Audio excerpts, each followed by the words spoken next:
Okay, so I'm about to weigh in for the column chromatography. I'm about to weigh in some silica gel, and as the instructions tell you, you're supposed to weigh in about 23 grams. It doesn't have to be 23.000, so just somewhere between 22.5 grams to 23.5 is a good number.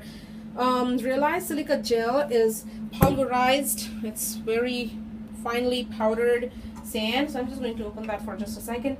Notice that's a really fine powder, and we don't want to be inhaling that, which is why I really want you to be doing this in the hood, not in the outside balances in the weighing room. So once you have weighed out the amount that you need, also notice I used a weighing boat for this, just so that I can simply contain all that powdered silica, and I'm going to transfer that into an Erlenmeyer flask using a powder funnel. So that's what you use to transfer the solids, and just as much as you can transfer in a qualitative sense. Everything should go in. Again, it doesn't have to be exact, but somewhere around 23 is going to give me a good size column that I'm seeking. So I weighed in the required silica gel, and I added about 100 milliliters of the 5% ethyl acetate hexane. And the whole idea right now is to swirl it, remove any air bubbles, and like you can see, this is one nice uniform slurry, which I'm going to now use to basically transfer onto the column, and we are going to basically load our column at that point of time. Usually when you come in, I always tell you not to raise the sash of the hood, but this is that one time when I would actually ask you to do that, because you have to load the column and you want to make sure what you're adding. So again, I'm going to swirl it over, and I'm going to put it through the funnel. Realize that the column should be closed, and I'm going to drop the slurry right through that. Make sure you keep swirling, and you can keep collecting the eluent in a separate flask. So you're just basically draining off all the eluent as the silica settles down. And as we go forward, we are going to use a little bit of gentle air to just press it all the way down, so it's nice and tight packing. The separation is going to be a lot better than otherwise. Okay, as you're loading, you can apply a little bit of pressure. It's a very gentle pressure that I have applied in this case, just for the sake of time. And that is just one knot on your air valve, just one turn on that, and that's more than plenty. So depending on which hood you're working in, you might have to work on that a little bit. You can ask your instructor about it to make sure that it's in a controlled manner. You don't want a great amount of air passing through. The only reason we are able to use the flash for the flash column chromatography in this case is because there is a vast difference in the RFs of the two components, the orthonitrophenol and the metanitrophenol. So the moment I pass the air through that, notice that the speed with which it's going through essentially changes, so it's much faster than otherwise. But I can do that only for the case when RFs are very different. You will not be able to do that if the RFs were very close, definitely. Okay, so I went ahead and loaded my column with silica gel, and notice, so I have this entire segment for the column, and I'm going to simply put my sample right on top of it. Now, it's a good idea not to allow the column to dry. So as you pass that air that I was showing you earlier, make sure that you don't allow it to drain all the way. So you must have some kind of a liquid, which is your eluent. You must have that going through, and this must be wet at all times. That's my Erlenmeyer flask that I just collected all the 5% ethyl acetate hexane in, and now I'm simply going to load my solid unknown onto my column so that that will be ready to be run. So what I'm going to do is I'm going to load this solid mixture that I have, and that's what I've been doing on that column.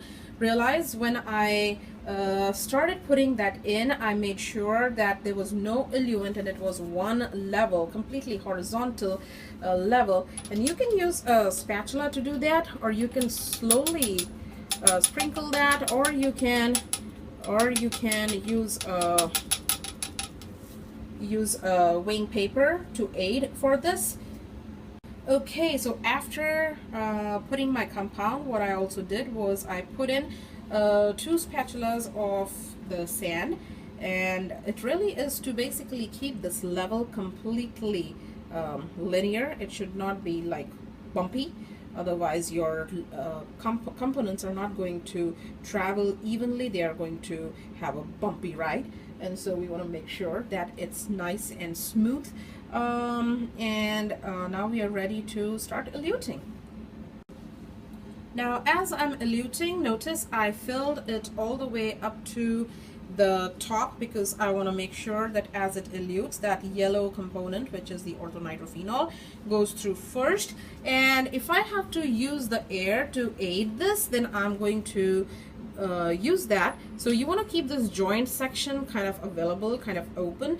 You don't want to obviously overfill that. Notice as I'm running the column now, as we have started, the yellow has started to move already. So that's a good sign because that's the component that I'm after.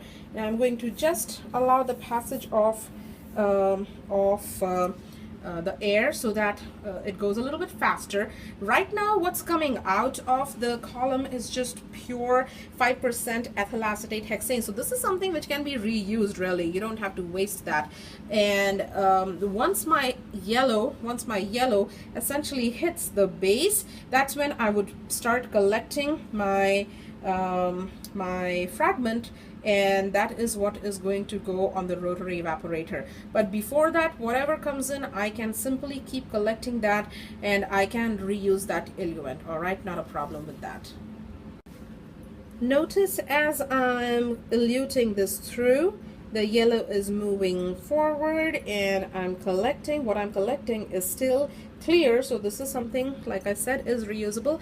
And my eluent is kind of going to hit the sand.